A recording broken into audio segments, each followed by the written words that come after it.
on the edge of your seat. How do we turn some self-love and self-spam, which you still don't know what it is, and a FOMO, which is generally bad, and turning your brain off, into success?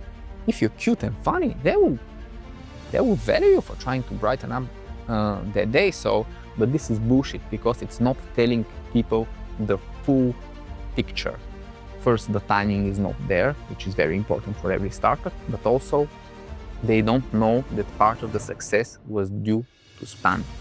So you can see that spam can do something that quality alone cannot achieve. It can push you to success. It's a quantity thing. Most never start. That's the saddest thing. Large majority of potential businesses, they die in the womb, never to be born. If you bookmark them, it's very likely that you never open these bookmarks again, because even a small amount of self-love is incompatible with living with 50+ open browser tabs. So love can help you scale a business. But what else can help you? Spam. When I say spam, I don't mean email spam or such nasty stuff. Spam is the SEO industry's slang term for going for quantity in areas like content and links, where most of the competition strives for quality. It's not relating to anything annoying. It's not relating to anything damaging the internet. It's all about going for quantity. This word is often used in a positive sense in my communities as an antipode to the bullshit and fake quality that plagues the SEO industry. And I have come to realize that other industries have the same internal political battle between their versions of spam and bullshit. And spam can reveal the ugly truths of bullshit in an ugly manner. Why are spam and bullshit antipodes? Bullshit is like half-truths. It can be true, taken outside of context, or other not exactly lies, not exactly truths, but dangerous half-truths, misleading information. And bullshit always has an agenda. An important reason for bullshit is the fact that a lot of people achieve success in an ugly way, sometimes using spam, so using quantity, but then they want to look smart in their eyes and in the eyes of others, and they say they achieved success using quality. It's often because they want to have the brand image of a quality product or service. And this way, something that was actually done by spam is represented by fake quality. We can define bullshit as fake quality. For example, the founder of Airbnb has this story about the creation of Airbnb. His car broke down and he had to spend the night at a house with strangers. He was having some concerns about his safety, but everything was great. They fed him dinner and had nice conversations and helped him fix his car the next day. And he tells this story about how Airbnb was created. He was inspired by this experience. He wanted to build everything about quality, about trust, about reviews. That's how they built the website, the app. And when we listen to this, it sounds absolutely true. And it actually is probably true. But the problem is that it's bullshit, because it's not the whole truth. The whole truth is that the first thousands of listings in Airbnb were all copied and spammed into Craigslist.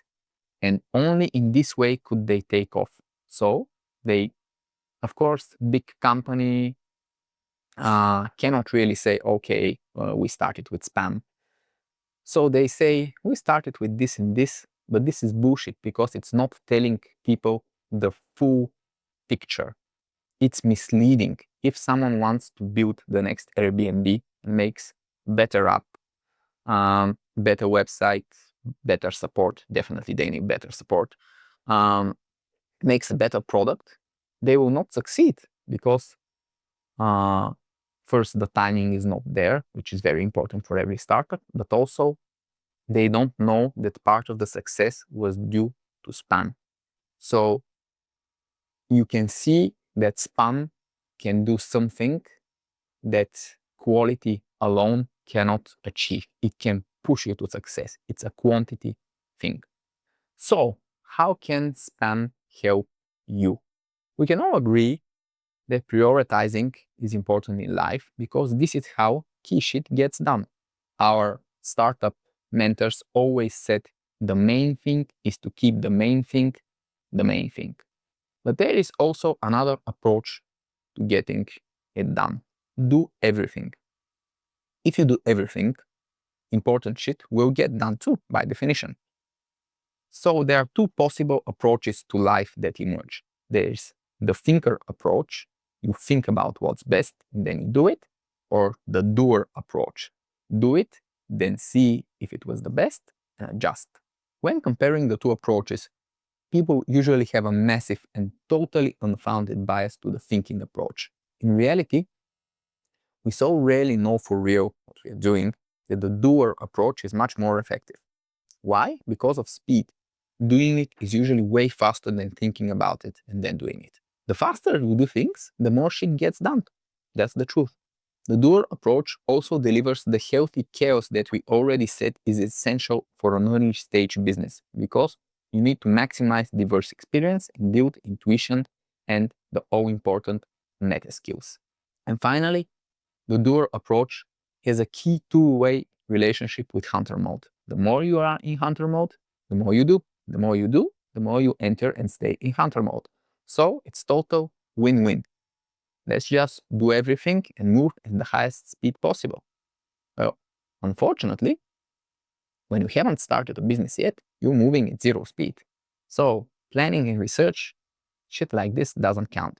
Unless you start actually creating, building the business, you're moving at zero speed. People don't have a problem doing everything and fast when things get going, when the ball gets rolling. The problem is because of inertia and fears, you have a problem to start. Most never start, that's the saddest thing. The large majority of potential businesses, they die in the womb, never to be born. How do we help ourselves start? If you can always start, it's guaranteed that sooner or later we'll start the right thing and we'll succeed. How do we solve the situation that we want to do it, but it just doesn't happen? So I'll share with you a crazy sounding but actually very effective strategy to get yourself moving. It's perfect to be combined with the last strategy for extra accountability, but it's a span strategy. We need 4 components to reliably demolish inertia and a perfect click between them. It takes that much to defeat inertia and get yourself going.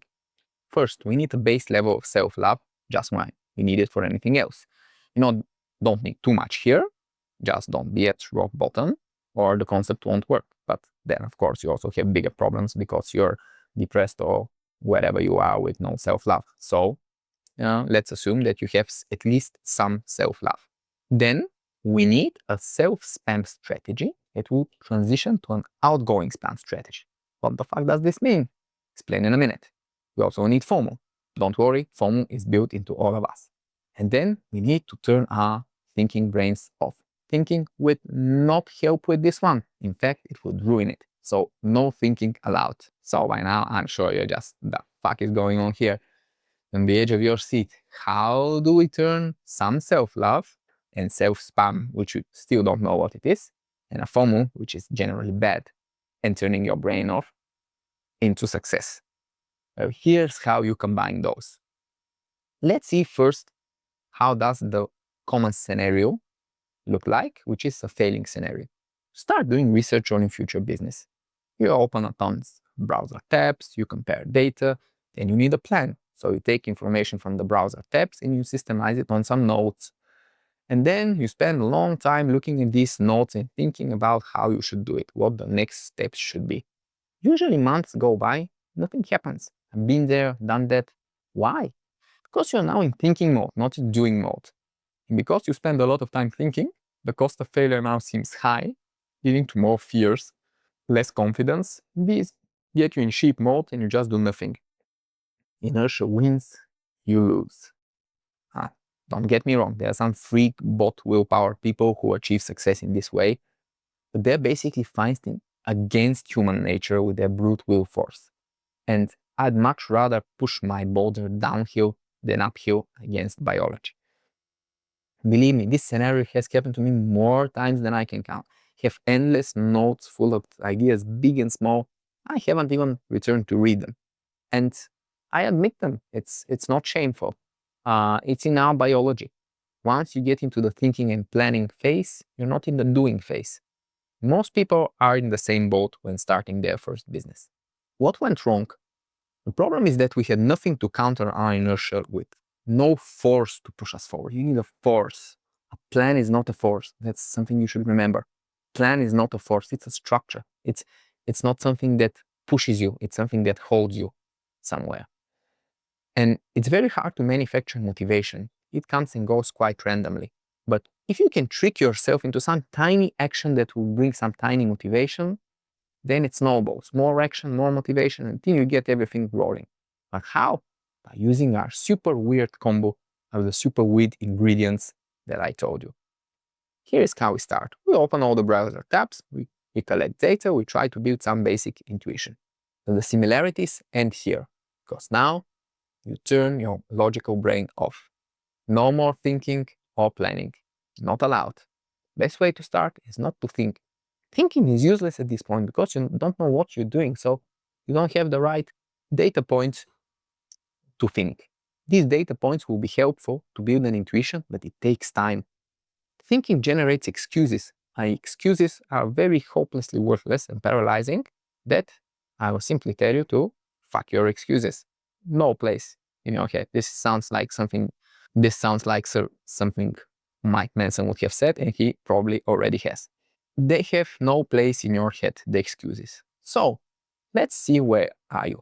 You have no logical brain for a while because you decided to turn it off, and you are now a bot, autopilot. What happens? In the background, your intuitive brain still works on the initial data, but it will take time until intuition is formed. You need intuition of the field, of the industry.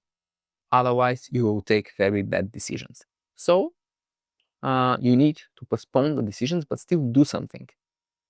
And you should grant your brain this time. Don't dilute the data with thinking. Just you have to take a humble intellectual path until the structure settles down. You are prohibited in this method from using any notes, apps, plans, mind maps, nothing like that. Nothing that provokes thinking, because the whole goal is not to think. You don't know what you're doing, so no planning. Your plan will suck, admit it. You need to start doing something. Good news is that after hours of exhausting browsing, you will probably not have a strong desire for boring note-taking, and you'll probably make it out of FOMO. But you can use the same FOMO to your advantage. Since you have no notes, you don't want to close the browser tabs. So you're overloaded with browser tabs. You cannot close them because of FOMO. You cannot take notes because you don't want to, you don't need to. You invested a significant amount of time finding all of these websites on the topic. And what if there is something very key to success and you never find it again? Use the FOMO in your favor. Keep the browser tabs open. You could bookmark them, but if you bookmark them, it's very likely that you never open these bookmarks again, because it's all avoidance. You should just fight inertia and avoidance. But since inertia is telling you do nothing, you can use inertia for a moment on your side and do the easiest thing. You do nothing for a day or 2 or 3. Just leave the tabs open. And now, congratulations, you self-spent yourself. You have tons of browser tabs open, you cannot close them, and you do nothing. Okay, seems like a plan for a colossal failure. But let's see how this develops over time. You know, when I grow younger, we don't look at life as a snapshot. We always look at how things change in time. Next step, day or 2 passes. I can tell you, life with 50 plus open browser tabs is not fun. They are tiny, get in the way of everything, and slow down your PC. But you scored the first silent win. You didn't start thinking. You just let it stay there. Let it stay. And there are no plans, no excuses for why we would fail, because we're not doing anything. So there's still a chance of doing something that is right. There's still a chance of going in doing mode because we didn't go into thinking mode. That's the deal. So over the next hours and days, you realize that this shit cannot continue because even a small amount of self-love is incompatible with living with 50 plus open browser tabs. You either need to do something or close them. But now the FOMO is even bigger. You cannot close them because you kept them open for so long. You caused yourself pain.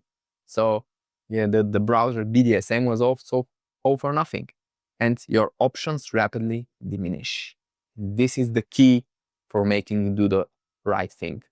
Do the thing that is useful for you. Leave it as the only option. Let's say that something happens, you get inspired, you get pissed off. It doesn't matter. You now have the only right option. You transition from spamming yourself to spamming the world. And once you get going, there is no stopping because right now you're aggravated.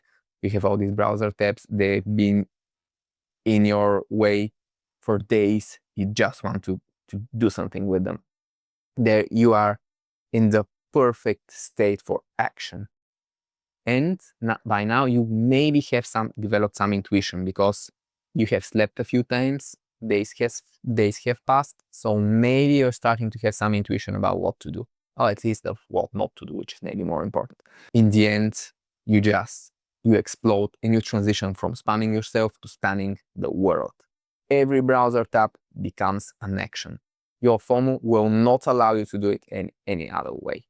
You either have to really feel that this browser tab is useless, or you do something and you're still not allowed to write anything down. Still no thinking, still no writing. Every browser tab becomes an action. You send emails, you send messages via contact forms, you ask questions, you add people on social media, you join Facebook groups and subreddits and other communities.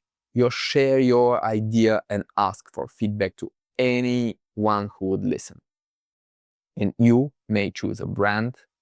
You have for a few days already developed the feeling of what you want to do. You may choose a brand. You want to search for a domain name, register it. You want to register social media usernames if they are available. Just commit. Commit all the way in all small steps that require little or no money, but that I really feel like a commitment, and everything will get rolling. And the great thing is that you explode once, and then the wave reflects around the world. And all of the people that you write to will respond, but they will all respond at different times. And if you try to get into groups or communities, you may get accepted with delay. So you have this giant push that feels great, and you have this hype, and then it will die out, but then the world would start responding. People will write back, you'll get accepted in communities, your domain name will be live, and you'll be able to create a website. So basically, the world would slow down your hype and make it sustainable. And this will keep your motivation at a good level for a long time because conversations will start. And when you are in this hype mode, you are very likely to get every signal that the world gives you back as motivating. Let's say you write to an expert and you say, okay, I have this and this idea, this and this concept for a business. Is it good? I'll be thankful if you could let me know your opinion.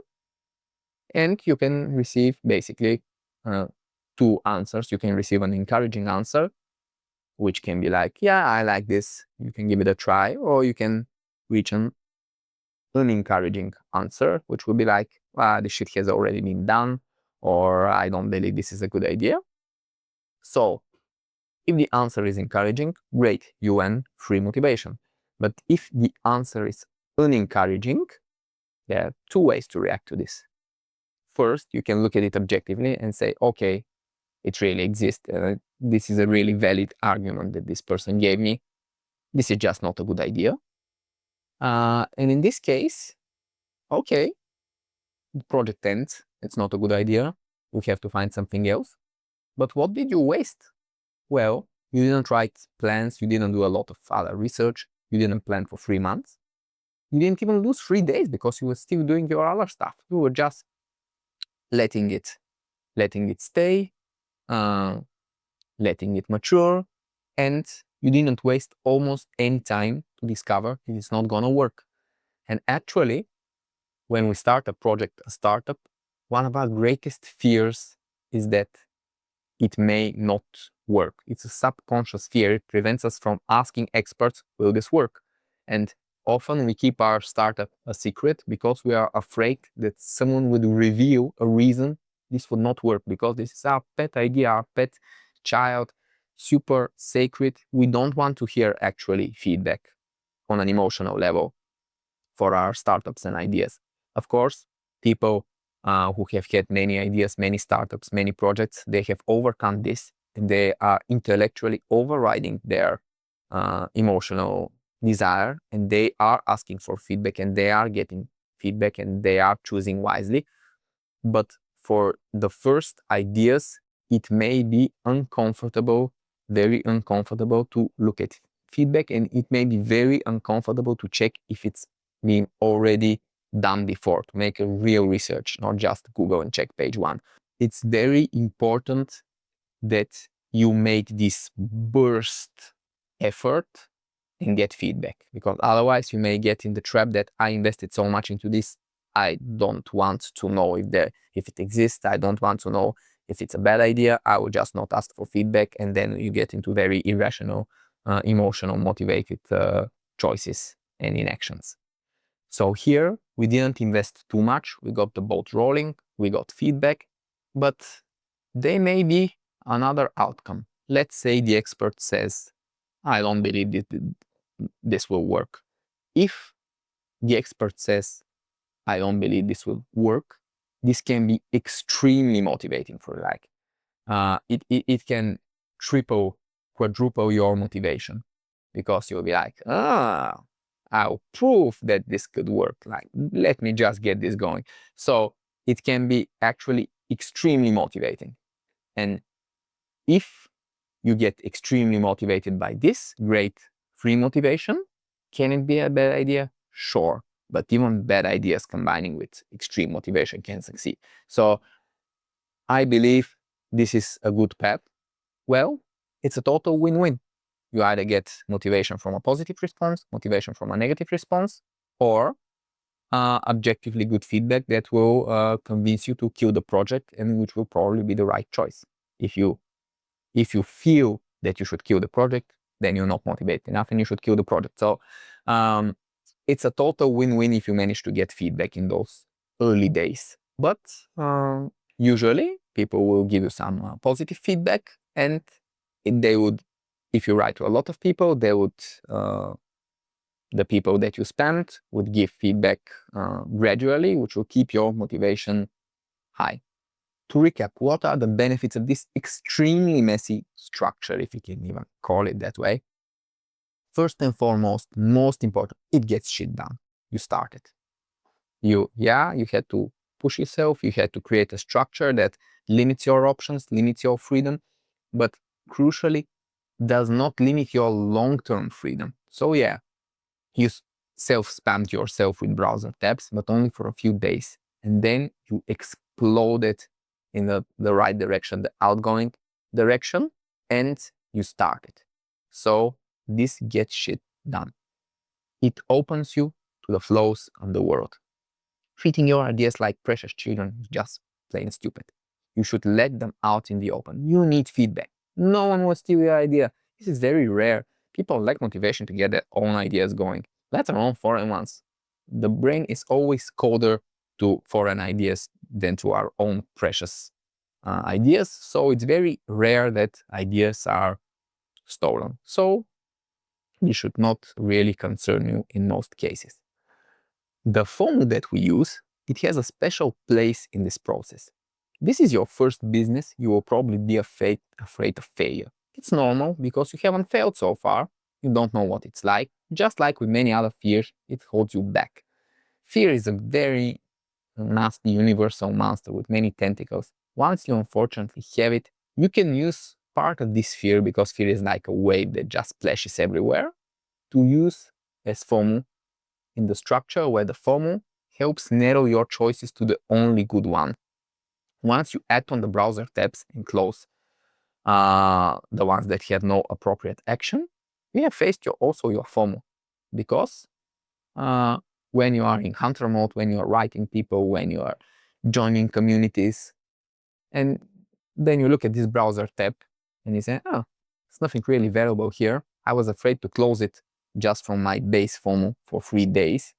But now I see that I can just close it. There's nothing valuable here. So you're just facing your FOMO. And facing your FOMO, you are facing your fear in general.